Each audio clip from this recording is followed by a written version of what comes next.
Hi friends, இது என்னன்னு யோசிக்கிறீங்களா? இதுதான் திருப்பதி பிரசாதம். ஏழுமலையானோட பிரசாதம். நம்மளுக்கு எங்களோட நெய்பர் ஒருத்தர் இது எங்களுக்கு கொடுத்தாரு.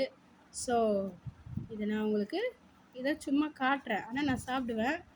ஸோ ஃப்ரெண்ட்ஸ், இது திருப்பதி லட்டோட ஸ்பெஷல் என்னென்னா, இந்த டேஸ்ட்டு வேறு எந்த லட்டுலேயுமே, இதோட சீக்ரெட்டே அதுதான், எந்த லட்டுலேயுமே கிடைக்காது. சரிங்களா? இது எங்களுக்கு கொடுத்தாங்க, ஃப்ரீயாக தான் கொடுத்தாங்க. ஒரு நெய்பர் ஒருத்தர் கொடுத்தாரு. ஸோ அதை உங்களுக்கு காமிக்கிறேன். ஏழுமலையானோட ஃபுல்லாக ஆசீர்வாதமும் இந்த லட்டில் இருக்கும் அப்படின்றது என்னுடைய அபிப்பிராயம். ஃப்ரெண்ட்ஸ் பாருங்கள், லட்டோட ஷேப் எப்படி இருக்குது.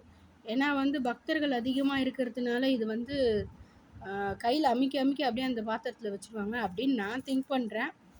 ஸோ சாப்பிட்றதுக்கும் டேஸ்ட்டாக இருக்கும். ஆனால் அதான் சொல்கிறேனே, இந்த டேஸ்ட்டு வேறு எந்த லட்டுலேயும் கிடைக்காது. அதுதான் அவங்களோட சீக்ரெட் இன்க்ரீடியன்ட்ஸ். அவங்க ஏதோ ஒரு சீக்ரெட் இன்க்ரீடியன்ட்ஸ் போடுறாங்க. நெய் வாசம், முந்திரி, ஏலக்காய், என்னென்னமோ எல்லாமே போட்டிருக்காங்க. ஸ்பெஷல் லட்டு இதுதான். சரிங்களா? இது அந்த கவர் பார்த்தாலே உங்களுக்கு தெரியும், திருப்பதியில் லட்டு கொடுக்கறதுக்கு பிளாஸ்டிக் தடை செய்யப்பட்டுள்ளதுன்னு போட்டு. சரிங்களா? Thank you friends. இந்த வீடியோ உங்களுக்கு பிடிச்சிருந்தா லைக் பண்ணுங்கள், ஷேர் பண்ணுங்கள், கமெண்ட் பண்ணுங்கள்.